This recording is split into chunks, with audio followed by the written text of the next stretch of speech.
Hi, everybody. Thank you so much for tuning in to this week's episode of Coping Together. My name is Faith. Again, I work with the Mental Health Association of Central Florida.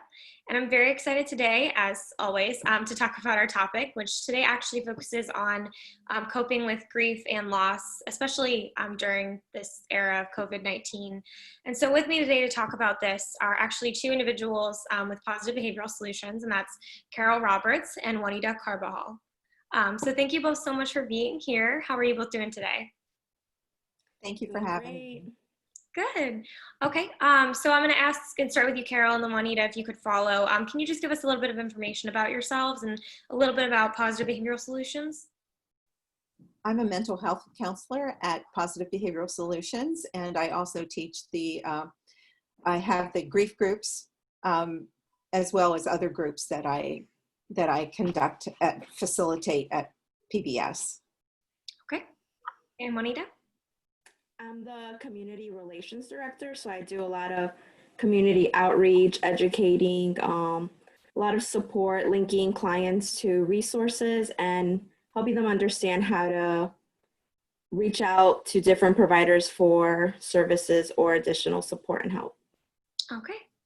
Okay. So like I mentioned, we're pretty much here today to go ahead and talk a little bit about grief. And so I guess I'll kind of start with asking you both if you can say in just a few words, like, what is grief specifically? When I talk about grief, we talk about grief as being a deep sorrow that is the response to a loss. And that loss could be particularly the loss of someone or something that is that has died recently. Okay. So when we talk about grief, you just kind of touched on, you said the loss of someone or something. So is it possible to experience grief for something that's not necessarily the death of a loved one, like the loss of something in your life, like consistency? Absolutely. And grief often involves loss. And when we talk about the loss, there can be many different types of losses that we can grieve, including things like death, divorce, faith. We can lose our faith, our financial security, job loss. We can lose our home, our independence, our mental abilities, our physical health, treasured possessions, pets, and the list goes on. Okay. So with that, would you say that like the grief is like the process itself is different if it's not the loss of someone, or is grief in general pretty individualized? The interesting thing about grief is that it is unique and yet it is universal. Okay.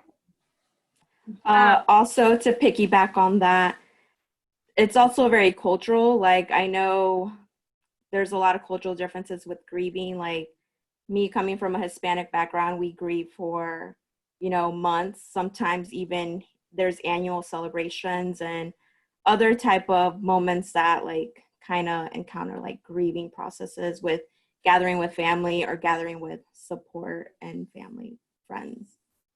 I appreciate you. I definitely agree with you touching on the cultural aspect, because that's something that I don't think a lot of people consider or that we think about when we think about grief, is that similar with mental health in general and all things, it really does vary based on culture. The thing that comes to mind, like you mentioned with different culture, is I've studied a little bit about Mexican culture, and I know a little bit about Dia de los Muertos. And that's one of their ways, not necessarily for grief, but it's one of the ways that they cope, correct? Kind of with that acknowledgement of loss and remembering the people that are no longer there. Yeah, exactly. It's like a special holiday event to commemorate a lot of our loved ones that we've lost, and just a special family gathering to remember the things they love, the things that help us bring back positive memories, and just also kind of helps with the healing. And like we were mentioning earlier, there is no timeline for grief. Like, for some people, they think, oh, it only takes a week, but realistically, like, grieving is an ongoing process. So it's different for everyone. So I guess one question I also have then, at what point, we talked recently on our show about trauma. We talked about at a certain point, that expectation or that window of, what's considered pretty typical reaction to a trauma, when that can kind of be qualified as the chance of post-traumatic stress disorder to develop. So if someone's going through grief, obviously it's an understandable experience. Is there a certain point that someone might need that additional, like, I need to go talk to a counselor, or I need some additional help? Or is that just very different based on each person? It's different based on each person because we all experience grief differently. But if you feel like you're stuck in grief and that you can't move forward, then that would be a time when you would want to seek extra help. Okay, so pretty much everybody's entitled to how they feel. Everybody's valid, and everyone has a different point of where they might need or want that additional help. And so if we know someone who is going through grief, I think one of the common questions that we often have just as humans, loved ones, is like, how do we be there for someone who's grieving either the loss, usually it's the loss of a loved one, but even if it's a significant loss, such as the loss of a job, if someone's suddenly unemployed, or they're going through a divorce, like a massive life transition. So one of the best ways is just to be there, just to let them know that you are there for them, maybe to help them.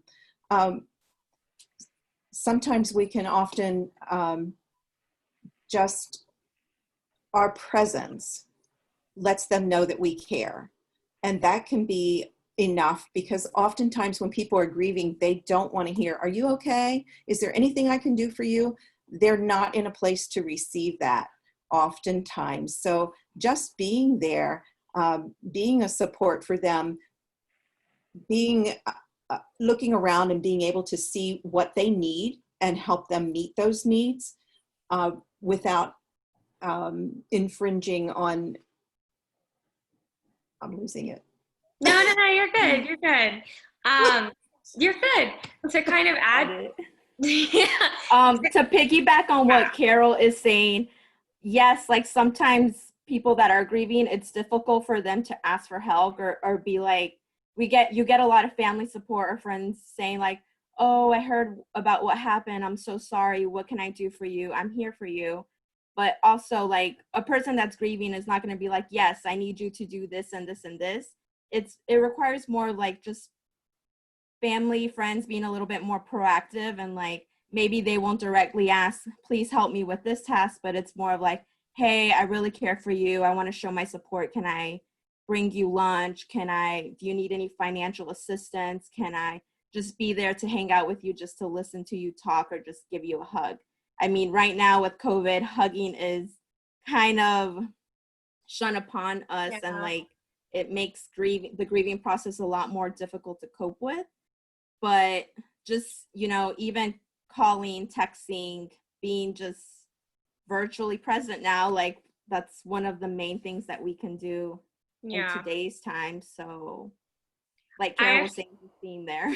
Yeah. I actually, kind of to add to that, just one memory that pops in my head. A really good friend of mine, she lost her husband about 9 years ago. And I remember she was talking to me about it recently. And one of the things she said is, we got so much food after he died, but it was a neighbor of hers, it was a neighbor of a really close friend, showed up and brought them toilet paper. And she was like, that was such a huge help, because they didn't want to go to the grocery store. You're just dealing with so much in that moment that everybody brings food, and then it's like, well, there's just those little things. And to me, that was just a good example, I guess, when you talked about just kind of being aware of what people might need. And I also think you make a good point by saying that we do often ask, what can I do for you, or I'm here for you. But when someone's grieving, sometimes you even have to try to be aware of, what can I do, and offer that, as in, can I come over and just spend time with you? Does that sound about right? Mm-hmm. Yeah. Mm-hmm. Okay. And Juanita, you actually made a really good point you touched on, which is really my next main question. When you're dealing with grief related to COVID-19 specifically, whether it's job loss, or the loss of a loved one to COVID, or the loss of a loved one during COVID, even if it's not necessarily related, that's a little bit different from usual grief, right? Because you don't get to really go through the normal grief process, such as if a normal funeral with all your friends and family, things like that? Yes, grieving during COVID has drastically changed. I know me personally, I have a close relative that did pass away through COVID, and simply like they were out of state, so we couldn't be there for them. Whereas, like, when you're culturally, you're always accessible to like any family emergency, any family loss.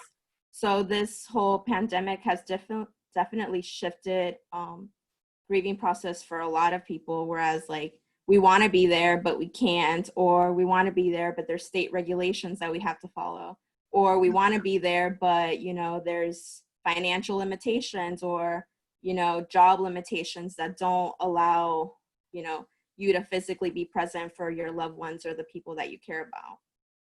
Thank you. I appreciate you kind of adding to that. Carol, do you have any thoughts on that? I was just thinking about the feelings that come along with COVID-19 and grieving. And there's a lot of guilt of not being able to be with the person and when they're in the hospital and dying, and I'm not able to be there with them. And there's a lot of guilt associated with that. I feel like I abandoned them, and the guilt that comes along with that. Also, as Juanita mentioned, just not being able to be there to have a funeral.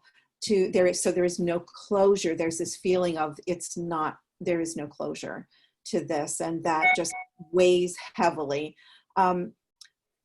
My clients have said they felt disrespected because of all of the regulations, and I can't travel, I can't fly. The state is not open. The state is not allowing certain things to happen in regards to funerals, and I can't be there.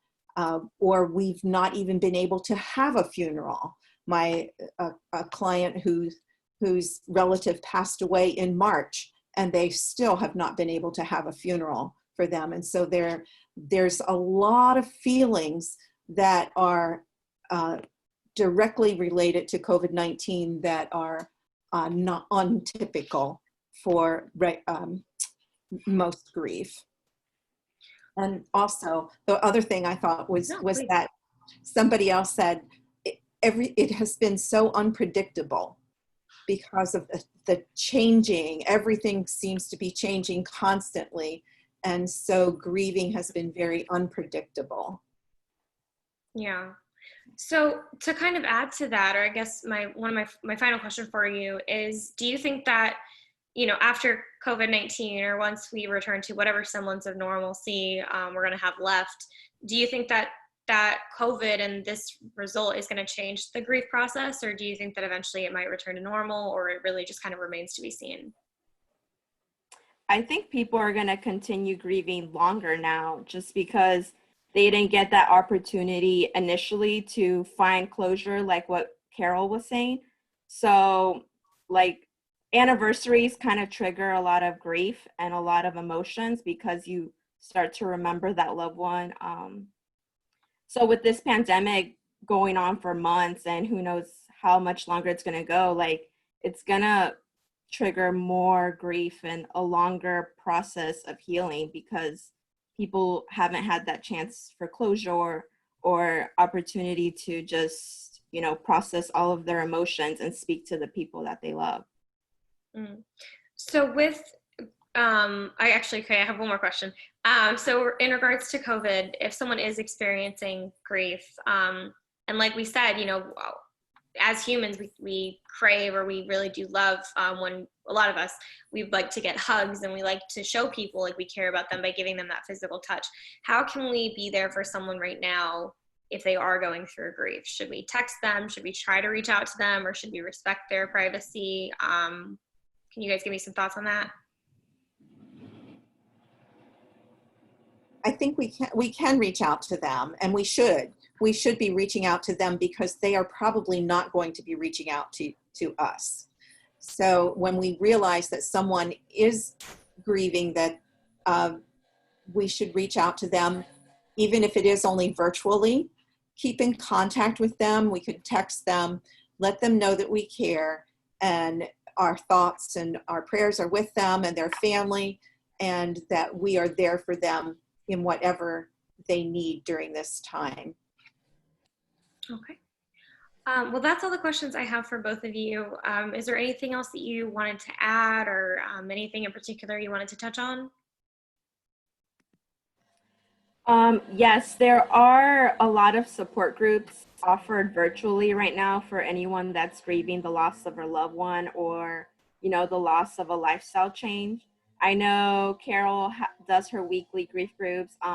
Mental Health Association, we're having a grief group tomorrow at 11 a.m. So anyone that is interested in participating in that is more than welcome to. It's open to, anyone that just wants to process their emotions or just talk to someone that has a neutral tone. Okay. Kind of, there's a lot of background noise, so I'm sorry if you need to cut and edit this. No, you're fine. You're absolutely fine. So just real quick, how would someone go if they're interested in joining the groups? How should they reach out to your office, or how should they go about getting involved? Juanita? Sorry, there's right now there's people working outside, so I'll let Carol answer that question and I'll mute myself. Gotcha. Carol, can you give me an idea? Yes, you can reach out to referrals at pbs.org. And hold up. Is that correct, Juanita? Hold on, I can do it now. I think they stopped. It was very loud. You can barely hear it, so you're good. Oh, okay. I can hear it, so I thought, No, you're good. You're good. If you are in need of more resources as far as support groups, you guys can always call our direct office line. You guys can go on our website, pbsfl.org, or if you'd like to RSVP directly with Carol, you can always email her directly for her own weekly support groups. But there are several resources out there. I know Mental Health Association is very good at facilitating several groups throughout the week, and Peer Support Space is also really great at having additional virtual gatherings for anyone that just needs to talk and speak to other people. Awesome. Thank you so much for sharing that information. So for anybody who is interested, we're going to include the information that Juanita and Carol just mentioned in our comments below. If you do have any questions about anything, please feel free to reach out, message us, leave us a comment, contact PBS, whatever we can do for you. We just want you guys to know that, we're here, we care for you, and you're not alone. Whether it's you're going through a grief process right now, or just the world's kind of crazy. So whatever's going on, we're here for you guys. So with that being said, I really appreciate you both being here today. Just thank you so much. And I appreciate you guys as always for watching, and we will see you on Friday. Thank you so much and have a good day. Bye. Thank you.